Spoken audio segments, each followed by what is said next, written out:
nous allons maintenant poursuivre avec le prochain intervenant. Ce sera Monsieur le chef de l'opposition officielle. Et vous avez droit, Monsieur le chef de l'opposition officielle, à 17 minutes 59 secondes. Parfait. Merci beaucoup, Monsieur le Président. D'abord, on va aller au fond des choses. Je sais que ce n'est pas sur le projet de loi 21, mais on va aller au fond des choses. C'est clair qu'on n'élève pas tous nos enfants de la même manière, Monsieur le Président. Mais moi, j'ai eu deux filles qui sont passées, bien évidemment. Aujourd'hui, ils ont 20 ans puis 18 ans. Pour elles, la diversité, ça fait partie de leur quotidien. Papa, c'est quoi un hijab? Papa, c'est quoi une kippa? Papa, quelle est la signification du crucifix? On leur enseigne, on leur explique. Ça participe, mes filles, de la diversité au Québec, qui est une richesse. La CAQ, avec la loi 21, qui a été votée avec le concours du Parti québécois, et je vais y revenir, fait en sorte qu'on prend pour acquis qu'un professeur qui aurait la kippa ferait nécessairement, dans l'école primaire ou secondaire du prosélytisme, on lui dit « retire ta kippa ». Tu n'as pas le droit, en vertu du projet de loi 21, d'avoir une kippa, la kippa juive, comme professeur de secondaire de mathématiques, secondaire 4, par exemple. Il est arrivé un jour où ma fille m'a amené ce débat-là. Elle m'a dit « Pourquoi, papa? » Je n'ai pas été capable d'expliquer. Dans la mesure où il ne fait pas de prosélytisme, où il est là pour enseigner les mathématiques, mais qui est un fervent croyant, il y a une kippa. Est-ce qu'on fait avancer le Québec quand je suis obligé d'expliquer à mes filles qu'il fallait qu'il l'enlève parce que ça ne marchait pas? Parce que je présumais que lui allait être de mauvaise foi, qu'il allait faire du prosélytisme, qu'il allait enseigner des préceptes religieux plutôt que d'enseigner les mathématiques. Ça, c'est le fondement du projet de loi 21. C'est ce qui fait en sorte que nous, le Parti libéral du Québec, on a voté contre ça. En se disant, c'est une richesse. La diversité, c'est une richesse. Les signes religieux, Monsieur le Président, ne peuvent pas être comparés à un macaron du PQ. Pourquoi je dis ça? Parce que l'actuel ministre de l'Éducation, qui participe de ce gouvernement-là, qui a voté la loi 21, me disait à l'époque qu'il était ministre au Parti québécois, on a fait en sorte qu'il y ait une neutralité politique dans l'État québécois, on va toujours bien faire en sorte qu'il y ait une neutralité religieuse dans l'État québécois. Je dis, êtes-vous sérieux, Monsieur le ministre? Je comprends qu'on enlève le droit aux fonctionnaires d'avoir un macaron du PQ, parce qu'il était au PQ à ce moment-là. Êtes-vous en train de comparer un macaron du PQ à la kippa? Il n'a jamais été capable de me répondre.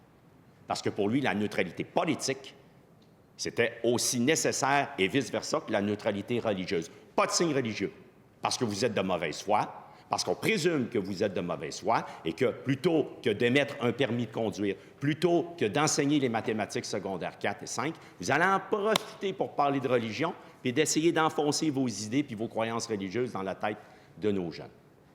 Pour nous, le Parti libéral du Québec, désolé, on ne sera pas pour ça. On a voté contre la loi 21. Puis tantôt, le ministre de la Justice avait du front tout le tour de la tête. C'est une expression qui se dit, puis j'attaque pas son intégrité. Il y avait de l'audace quand il parlait de Bayon, de notre côté. C'est lui qui l'a fait adopter, sa loi 21, sous Bayon. Alors, je serais gêné à sa place de parler de Bayon. Alors, la loi 21 a été adoptée sous Bayon. C'est correct, c'est en vertu de notre règlement de l'Assemblée nationale, ça se fait. Mais disons que c'est un débat fondamental qu'on aurait aimé ça, nous, libéraux, avoir. J'aurais aimé ça continuer de débattre. Pour dire, qu'est-ce que je vais dire, moi, un soir, en brassant la sauce à spaghetti, à ma fille de secondaire 3 puis à ma fille de secondaire 5? Ben oui, votre professeur de maths, c'est correct qu'au Québec, on lui dise, t'enlèves ta kippa juive parce que t'es pas capable d'être professeur de mathématiques. J'aurais aimé ça, moi, qu'on continue d'avoir ce débat-là en cette Assemblée nationale.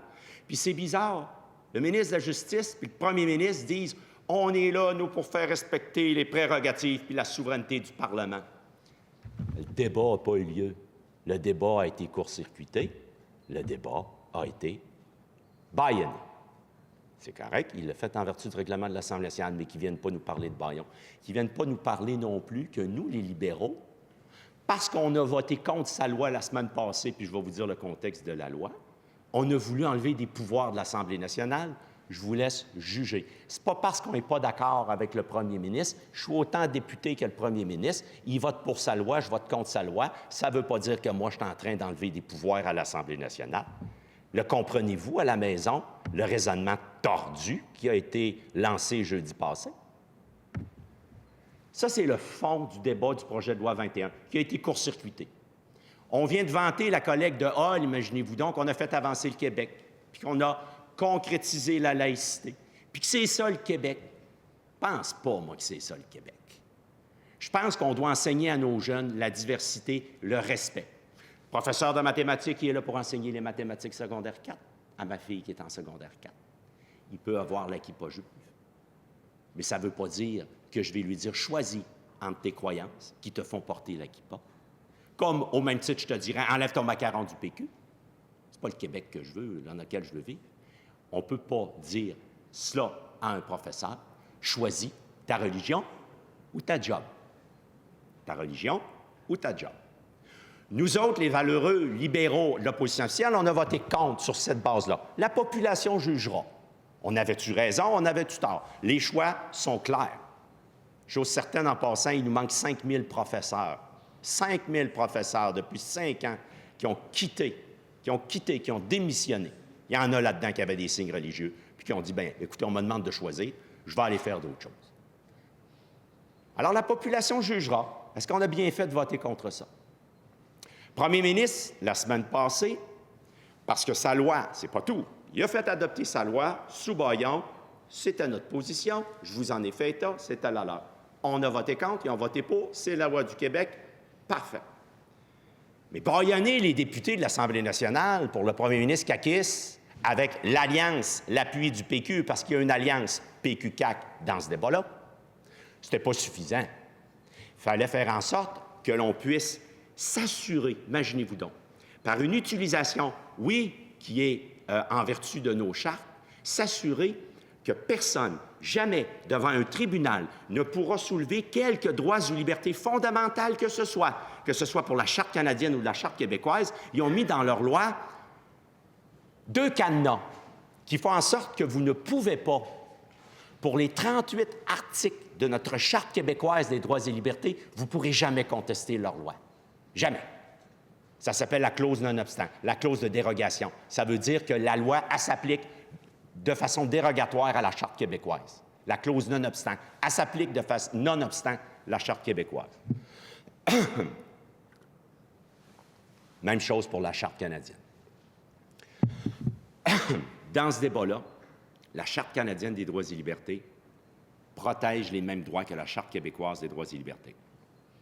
La Charte québécoise des droits et libertés, elle a été adoptée en 1975, 7 ans avant la Charte canadienne. Elle protège toutes les Québécoises et Québécois. Nous, on a dit, projet de loi 21, je viens de vous brosser le tableau, on vote contre, il vote pour. Sous bâillon, c'est correct. C'est fait, c'est fait. Maintenant, la loi s'applique. Tous les citoyens, tous les organismes, puis là, il y en a contre la FAE, sont partis contre la FAE. Vous les avez vus, les caquistes, hein? Puis les péquistes, sont partis contre la FAE. Ils n'ont pas le droit de contester notre loi. De toute façon, ils vont être très limités parce qu'ils ne pourront même pas plaider une liberté fondamentale comme la liberté de religion, la liberté de conscience. Ils ont mis 2 cadenas à leur loi pour que pas personne puisse aller les contester. La semaine passée, nous, du Parti libéral, qu'est-ce que vous pensez qu'on a fait? On a voté contre le renouvellement de ces cadenas-là. Premier ministre, ça n'a pas pris 1 heure. Il est sorti publiquement. Puis il est allé dire que le Parti libéral du Québec avait voté pour enlever des pouvoirs du Parlement. C'est-tu assez épouvantable? C'est-tu assez condamnable? C'est-tu assez déconnecté? Imaginez-vous donc.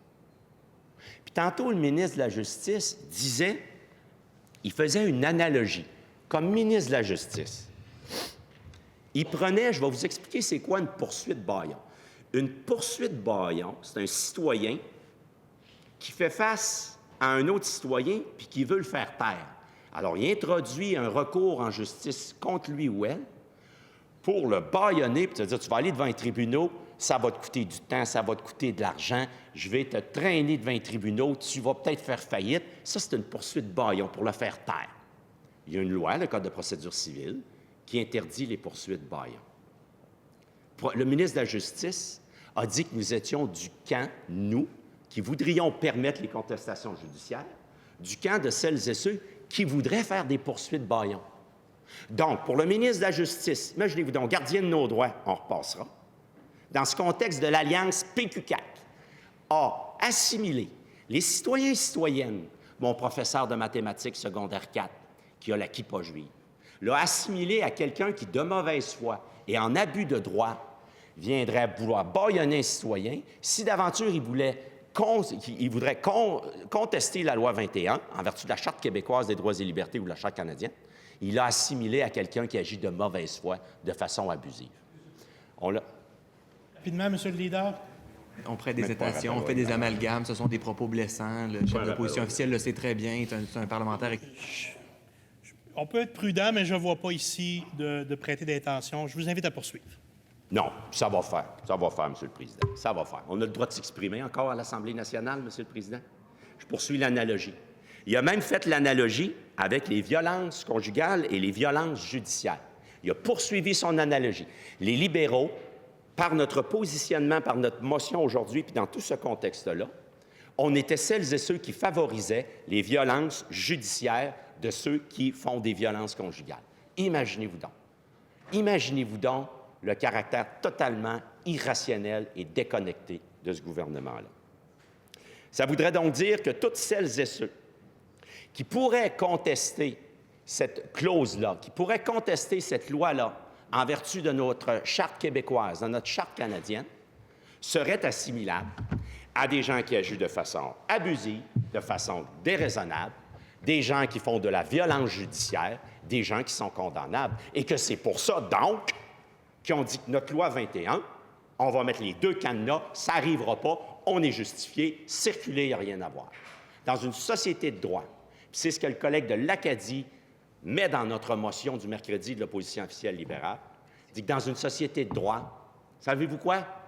En 2024, je ne sais pas pour vous, mais on peut toujours bien vivre encore dans une société où on peut contester des décisions de notre bon gouvernement, des lois de notre belle Assemblée nationale. Puis les tribunaux judiciaires vont juger. Vous avez raison ou vous avez tort. Vous avez raison dans quelle mesure, pas surtout sur tel aspect, ça participe de l'équilibrage juridique. Et ça, Monsieur le Président, ça doit être protégé. Mais on a face à nous une alliance PQ-CAQ. PQ-CAQ qui fait en sorte qu'aujourd'hui, encore une fois, ils vont voter du même bord. Ils vont voter contre ça. Tout comme ils ont voté pour la loi 21, puis tout comme ils ont voté pour la loi 52, qui renouvelait les deux cadenas. En politique québécoise, en 2024, on est pris dans cette surenchère identitaire-là, PQ-CAQ. Ils participent de la même alliance dans leur façon puis dans leur logique de voter. Ils se sont éloignés du nationalisme civique de René Lévesque. Ils en sont maintenant à se chicaner, à faire une surenchère dans un contexte de nationalisme identitaire. Et ça, c'est Francine Pelletier qui l'écrit, entre autres, dans son livre « C'est comme ça qu'on vit au Québec », qui, elle est souverainiste, féministe. Et elle a vu, elle aussi, cette évolution que je catégorise, Monsieur le Président, de divisive et de malsaine, entre l'alliance PQ-CAQ qui vote la même affaire à l'Assemblée nationale, mais qui veulent, par une surenchère identitaire, faire en sorte de diviser les Québécoises et les Québécois. Ça remonte à Jacques Parizeau. Le soir du référendum, il ne l'a pas pris, M. Parizeau, qui avait perdu son référendum. Il a dit, on a perdu, dans le fond, pourquoi? Pour l'argent puis le vote ethnique.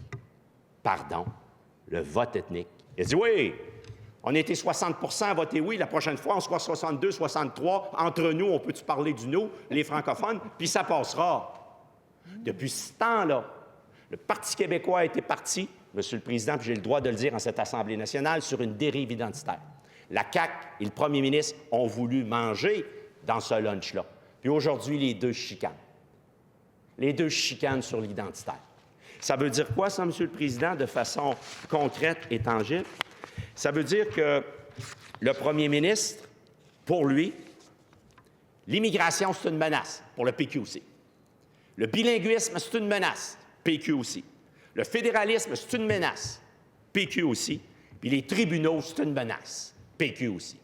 Les tribunaux, vous n'aurez pas recours aux tribunaux, cadenas, clause non-obstant. Les libéraux votent contre ça. Ils veulent diminuer les pouvoirs de l'Assemblée nationale. Vous jugerez à la maison. Vous jugerez qui vous voulez qui continue sur cette lancée-là. Très clairement, Monsieur le Président, nous avons, face à cette, aujourd'hui, alliance PQ-CAQ, quant à leurs intérêts de faire avancer ce débat-là, de dire, bien, ça va être le cadenas, ça va être le bâillon.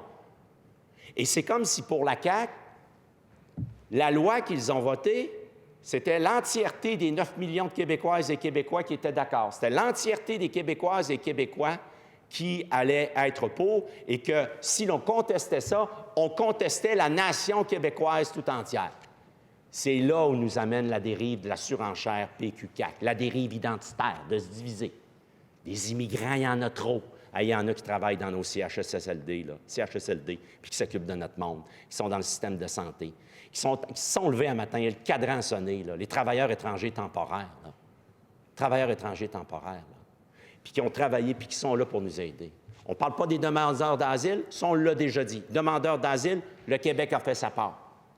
Les travailleurs étrangers temporaires, j'ai demandé au chef du PQ, puis j'ai demandé au chef de la CAQ, lesquels vous voudriez voir partir un matin parmi les milliers qui travaillent, puis qui sont allés à leur travail, puis qui font avancer le Québec? Ils n'ont jamais été capables. Ils n'ont jamais eu le courage de me dire lesquels qu'ils voudraient voir partir. Mais il y en a trop pour eux autres. Alors, l'immigration, c'est une menace. On est en pénurie de main-d'œuvre. Partout, on a besoin de personnes qui vont être préposées aux bénéficiaires, qui vont être dans le système de santé, qui vont nous aider à les bâtir, ces logements-là, qui vont nous aider à développer l'énergie au Québec dont on a besoin, les services publics, les services privés. Face à ça, Monsieur le Président, cette surenchère-là, PQ-CAQ, pour lesquelles il y a une division à avoir, pour lesquelles ça faisait dire, entre autres, à Pauline Marois. Pauline Marois, en 2007, sur cette lancée-là du vote ethnique, avait déposé un projet de loi 195. Puis elle avait dit, ne seront pas citoyens québécois celles et ceux qui ne parlent pas suffisamment bien le français. Ne seront pas citoyens québécois celles et ceux qui ne connaissent pas suffisamment notre histoire. C'était ça, le Parti québécois. Le Parti québécois qui est parti sur une dérive depuis ce soir-là avec Jacques Parizeau, qui en sont maintenus dans un débat identitaire, où là, mon professeur de mathématiques secondaire 4 avec la kippa, là, c'était une menace. Il faut qu'il choisisse. Puis sais-tu quoi? S'il ne choisit pas de l'enlever, sa kippa, bien qu'il s'en aille, on n'a pas de besoin. Non. Bon, Parti libéral du Québec, on voudra additionner avec tout le monde. On voudra respecter les droits fondamentaux. Votre droit de croire en qui vous voulez croire. Votre droit de conscience, liberté de religion. Vous allez, par contre, être interdit de faire du prosélytisme. Vous êtes là pour enseigner les mathématiques. Et quand on vote, nous, on n'est pas là pour faire, nonobstant n'en déplaise au premier ministre et à son ministre de la Justice, on n'est pas là pour enlever des pouvoirs à l'Assemblée nationale. Bien, c'est ça, chers citoyens, la différence. C'est ça, le Parti libéral du Québec. Et on va continuer à se tenir debout. Bravo!